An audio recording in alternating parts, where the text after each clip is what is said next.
नमस्कार. इयत्ता 10वी गणित भाग 2 प्रकरण 4 बहुमितिक रचना या प्रकरणाचा अभ्यास आपण करत आहोत. मागील व्हिडिओमध्ये आपण समरूप त्रिकोणांची रचना केलेली आहे. त्यामध्ये 2 प्रकार होते. एकही शिरोबिंदू सामायिक नसताना आणि दुसरा प्रकार होता 2 त्रिकोणांचा एक शिरोबिंदू सामायिक असताना. असे समरूप त्रिकोणांची रचना आपण केलेली आहे. आज आपल्याला त्याचा पुढचा भाग पाहायचा आहे, तो म्हणजेच वर्तुळाच्या स्पर्शिकेचा. स्पर्शिकेमध्येही पुन्हा 2 प्रकार पडतात.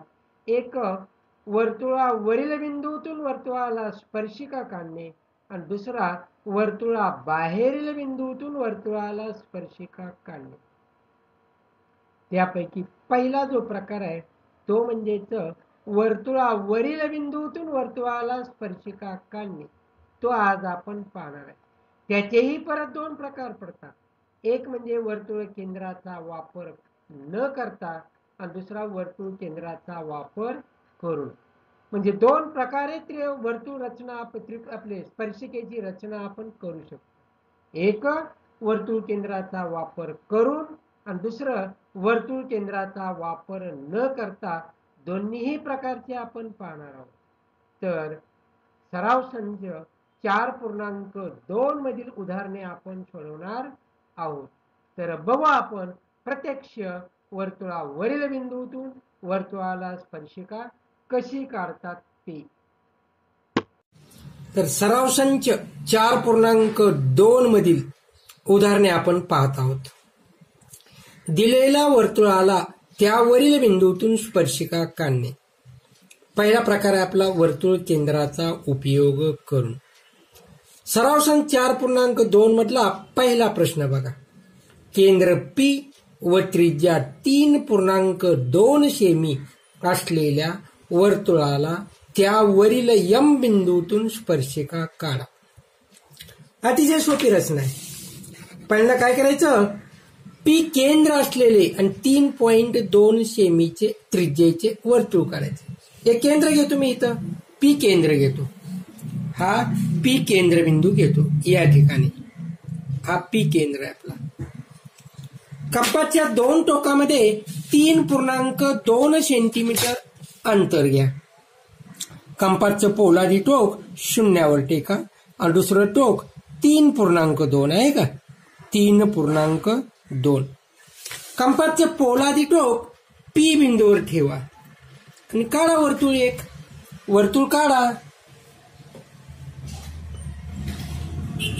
अशा प्रकारे वर्तुळ काढायचं.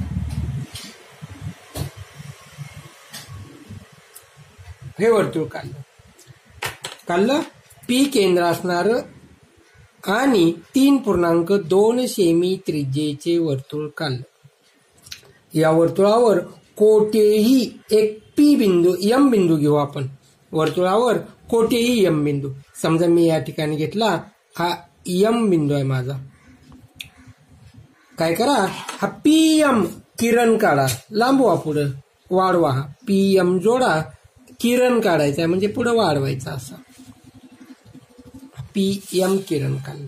आता काय करायचं, या M बिंदूतून ह्या PM ला एक लंब रेषा काढायची. त्यासाठी काय करतो रे, कंपासच्या 2 टोकामध्ये काहीतरी अंदाजे अंतर आपण घेतो आणि काय करणार, M बिंदूवर पोलादी टोक ठेवा. या बाजूला एक कंस काढा आणि या बाजूला दुसरा कंस काढा. त्यानंतर कंपास उचला. त्याच्या 2 टोकामधलं अंतर थोडं वाढवलं तरी चालेल. या छेदनबिंदूवर ठेवा PM आणि हा कंस याच्या छेदनबिंदूवर पोलादी टोक टेका आणि वरच्या बाजूला एक असा कंस काढा आणि एक खालच्या बाजूला कंस काढा. असंच उचला अंतर न बदलता आणि हा दुसरा जो छेदनबिंदू आहे हा या छेदनबिंदूवर ठेवून पहिले जे काढले वर्तुळ कंस काढलेत त्यांना छेदणारे दुसरे 2 वर्तुळ कंस काढा. या 2 कंसांचा हा छेदनबिंदू आणि या 2 कंसांचा हा छेदनबिंदू पट्टीच्या साहाय्याने लांब लचक रेषेने जोडा. तो जोडताना तो आपोआप यम बिंदूतून जाणार आहे. गेला का यम बिंदूतून? हा यम बिंदूतून गेलाय म्हणजे ती जी काढलेली रेषा आहे त्या रेषेनं या PM ला यम बिंदूत छेदलेला आहे. पण यम बिंदू हा या वर्तुळावरील बिंदू आहे. त्या वर्तुळावरील बिंदूतून या PM वर आपण काय केली? ही लंब रेषा काढलेली आहे. पण आम्हाला माहिती आहे वर्तुळ या प्रकरणामध्ये आपण शिकलोय ही PM जर त्रिज्या असेल तर त्रिज्येच्या बाह्य टोकाशी, यम हा बाह्य टोक आहे, मधून जाणारी लंब रेषा म्हणजे या वर्तुळाची काय असते? स्पर्शिका असते. या स्पर्शिकेला आपण X म्हणू. X ही या P केंद्र असणाऱ्या वर्तुळाची काय आहे? स्पर्शिका आहे. बरोबर आहे? एक झालं. दुसरा प्रश्न बघू आपण. प्रश्न क्रमांक 5 बघा. सराव संच 4.2 मधला प्रश्न क्रमांक 5. काय रे प्रश्न 5? 3.4 सेमी त्रिज्येचे वर्तुळ काढा. त्यामध्ये 5.7 सेमी लांबीची जीवा MN काढा. बिंदू M व बिंदू N मधून वर्तुळाला स्पर्शिका काढा. हाच प्रकार आहे. आता जी काढलं तेच आहे, फक्त त्यात एक स्पर्शिका काढले, यामध्ये 2 स्पर्शिका आपल्याला काढायचे. एक वर्तुळ काढू. P केंद्र असणारे वर्तुळ घेऊ. समजा हा माझा P केंद्र आहे. हा केंद्रबिंदू P आहे. वर्तुळ काढायचे.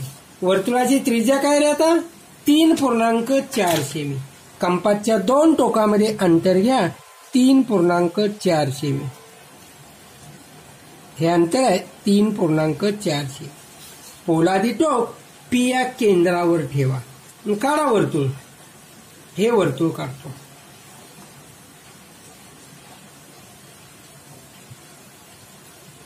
हे वर्तुळ काढा. P केंद्र असणार आणि 3.4 सेमी त्रिज्या असणार.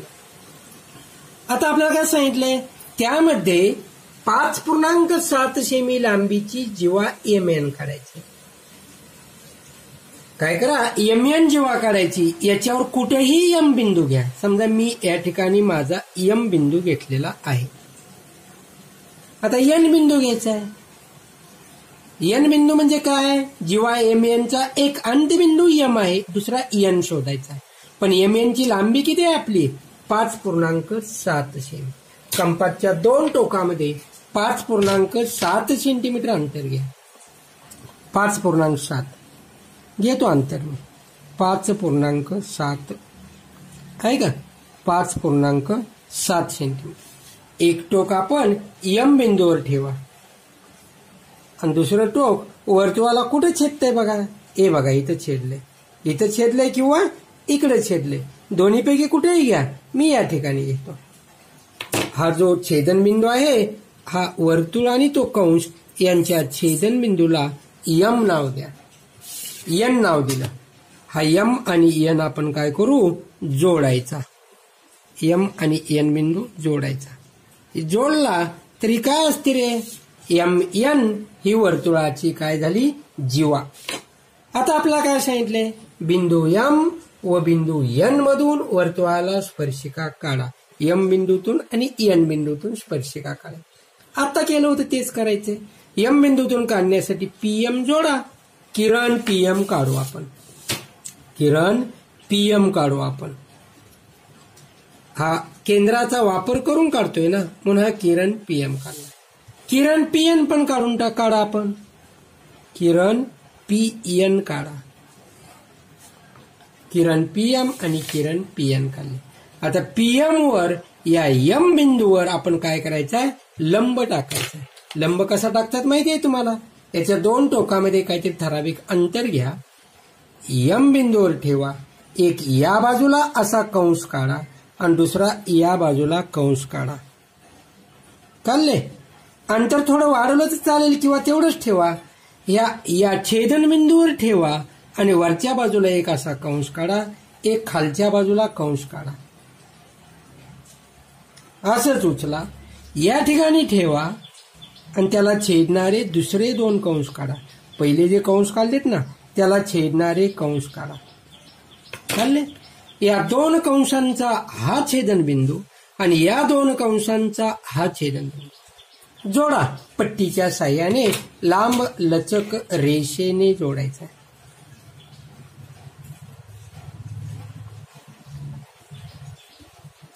जोडतो. ही जी आहे ही या यम बिंदूतून गेली म्हणजे ही वर्तुळाची काय आहे, स्पर्शिका आहे.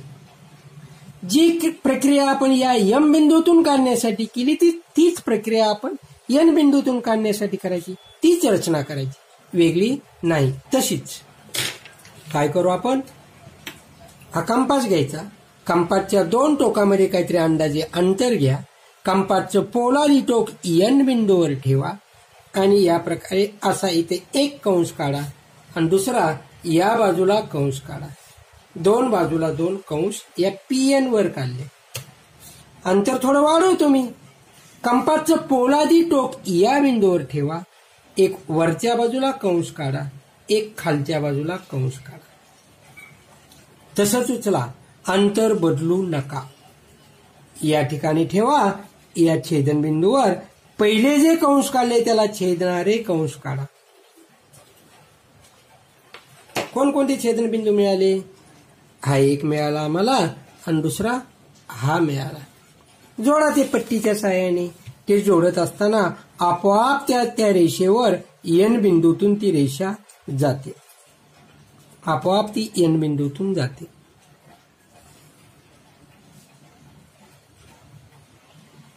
आली का?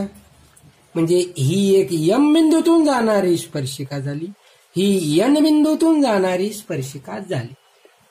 तेच सांगितलं होतं आपल्याला. बिंदू यम व बिंदू एन मधून वर्तुळाला स्पर्शिका काढा. काढल्या का? ही यम बिंदूतून जाणारी, ही एन बिंदूतून जाणारी. त्या स्पर्शिका एकमेकींना इथं छेदत असतात, बाहेरच्या भागात बरं का छेदत असतात. कसली आकृती दिसते रे तुम्हाला? हे काय दिसते? पापलेट मासा दिसतो का? पापलेट माशासारखी दिसते का नाही? तर या ठिकाणी हे एकमेकाला छेदतात. या ठिकाणी हे अंतर आहे ना, हे कधी तुम्हाला एखाद्या वेळेस पुढचा प्रश्न विचारला जाऊ शकतो याच्यावर. हे अंतर किती, ह्याला नाव द्या म्हणून सांगितलं जाईल. ते एकमेकींना छेदतात. त्या बिंदूला काहीतरी क्यू नाव द्या. समजा क्यू नाव दिलं तर क्यूएम आणि क्यूएन अंतराबद्दल आपणास काय वाटते असं विचारलं तर काय सांगणार आहे? क्यूएम हे अंतर आणि क्यूएन हे अंतर लांब्या समान असतात, कारण ह्या वर्तुळाच्या बाह्य बिंदूतून वर्तुळास काढलेले स्पर्शिका खंड एकरूप असतात. या तत्वाचा वापर करून आपण सांगू शकतो. इथं विचारलेलं नाही, फक्त स्पर्शिका सांगितले ते आपण काढलेल्या आहेत. अजून एक प्रश्न आपल्याला बघायचा आहे. बघा तिसरा प्रश्न, पुढचा प्रश्न, तिसरा प्रश्न बघा. मी पहिला घेतला होता. पहिला घेतल्यानंतर कितवा घेतला? डायरेक्ट पाचवा घेतला.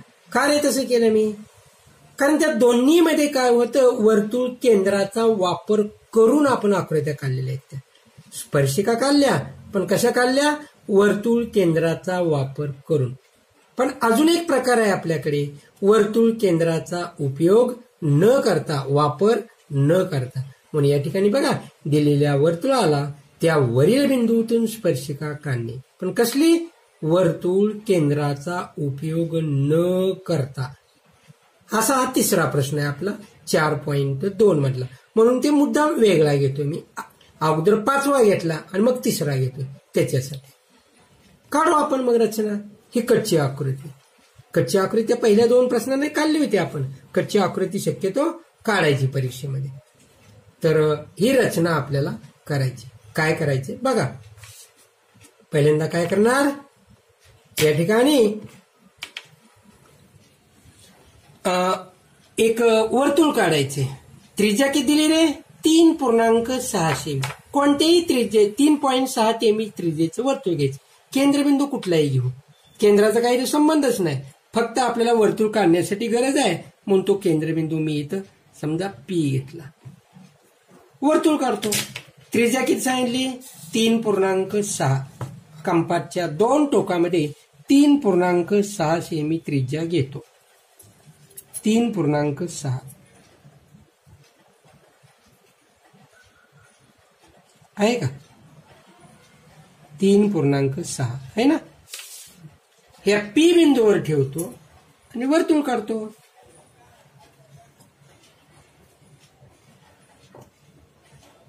काढलं वर्तुळ.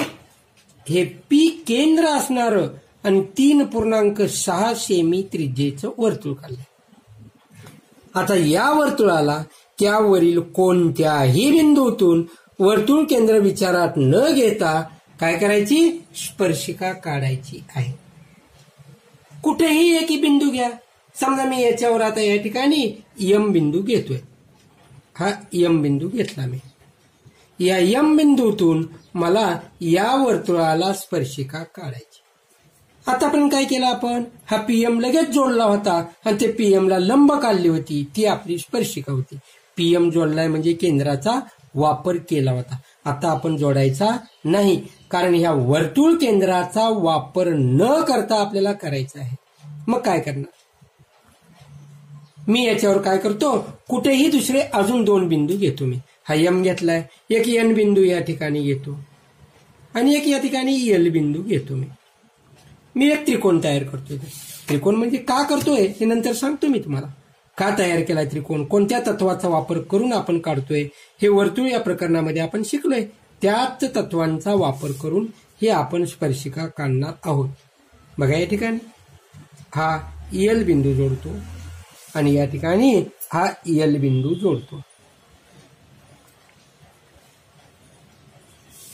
आता काय करायचंय बघा, या यम बिंदूतून स्पर्शिका काढायची.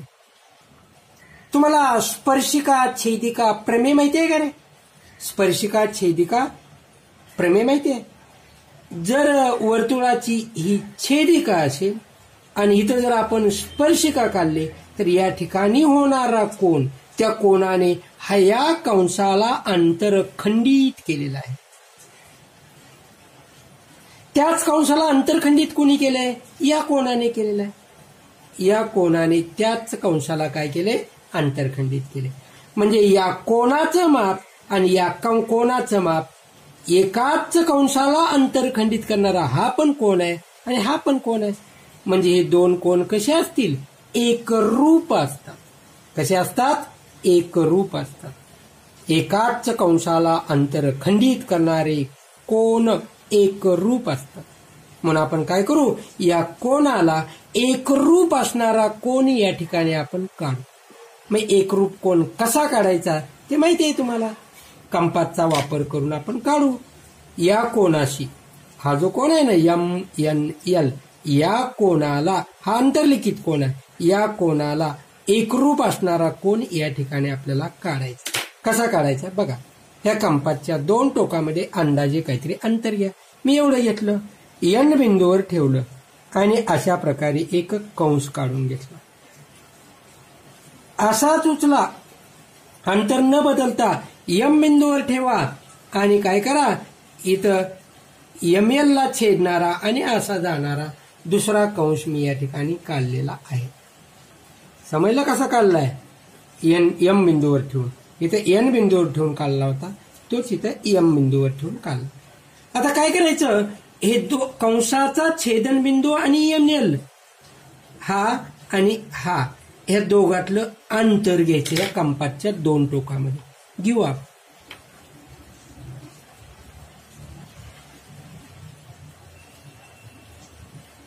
घेतलं आहे का अंतर? तेवढंच अंतर या ठिकाणी घ्यायचं, या ठिकाणी ठेवायचं आणि तेवढं अंतर घेऊन दुसरा या पहिल्या कंसाला छेदणारा कंस काढायचा. या 2 कंसांचा जो हा छेदन बिंदू आहे तो बिंदू आणि यम बिंदू जोडायचा.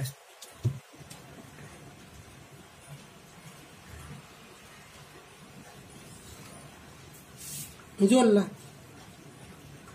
हा जोडलाय तो कुठून गेला रे? यम या बिंदूतून गेलेला आहे. गेला का यम बिंदूतून?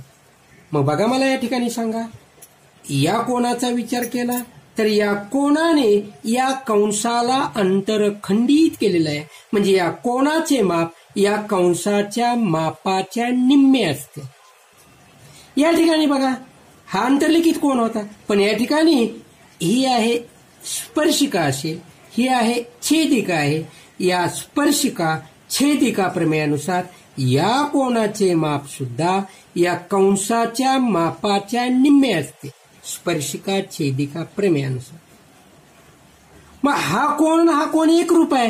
कारण का याच्या निम्म माप घेतलंय आपण म्हणून, बरोबर आहे. म्हणजेच याचं माप याच्या निम्म आहे, याचं पण माप याच्या निम्म आहे, म्हणून हे दोन कोण एकरूप असतात, म्हणून ते एकरूप काढले मी. मग या ठिकाणी याचा अर्थ काय, ही स्पर्शिका असली पाहिजे आणि ही छेदिका आहे, म्हणून ही काय काढली आपण या ठिकाणी स्पर्शिका काढलेली आहे. काढली का. तिला आपण एक्स नाव देऊ. एक्स ही यम बिंदूतून जाणारी या वर्तुळाची काय आहे, स्पर्शिका आहे. मला सांगा, केंद्राचा वापर केला का रे आपण कुठे स्पर्शिका काढताना? नाही. तुम्ही म्हणाल सर केलाय की, वर्तुळ काढले, वर्तुळ काढताना चालेल, पण स्पर्शिका काढताना वापर केलाय का आपण? नाही. म्हणजे वर्तुळ केंद्राचा उपयोग न करता आपण या ठिकाणी काय केली, ही वर्तुळाची स्पर्शिका काढलेली आहे. 3 उदाहरणं आपण सोडवली. पहिल्या प्रश्नात वर्तुळ केंद्राचा वापर करून काढले आपण स्पर्शिका. 5व्या प्रश्नात वर्तुळ केंद्राचा वापर करून स्पर्शिका काढलेली आहे. आणि हा 3रा प्रश्न आपण पाहिलाय, वर्तुळ केंद्राचा वापर न करता आपण ही वर्तुळाची स्पर्शिका काढलेली आहे. 4.2 मधली ही वर्तुळावरील बिंदूतून वर्तुळा स्पर्शिका काढण्याची आपण 3 उदाहरणे पाहिलेली आहेत. आपल्याला पुढचा प्रकार पाहायचा आहे, तो म्हणजे वर्तुळाबाहेरील बिंदूतून वर्तुळाला स्पर्शिका काढणे. ते आपण पुढील व्हिडिओमध्ये आपण पाहू. तोपर्यंत अशा प्रकारची राहिलेली जी उदाहरणं आहेत त्या उदाहरणांचा सराव तुम्ही करा.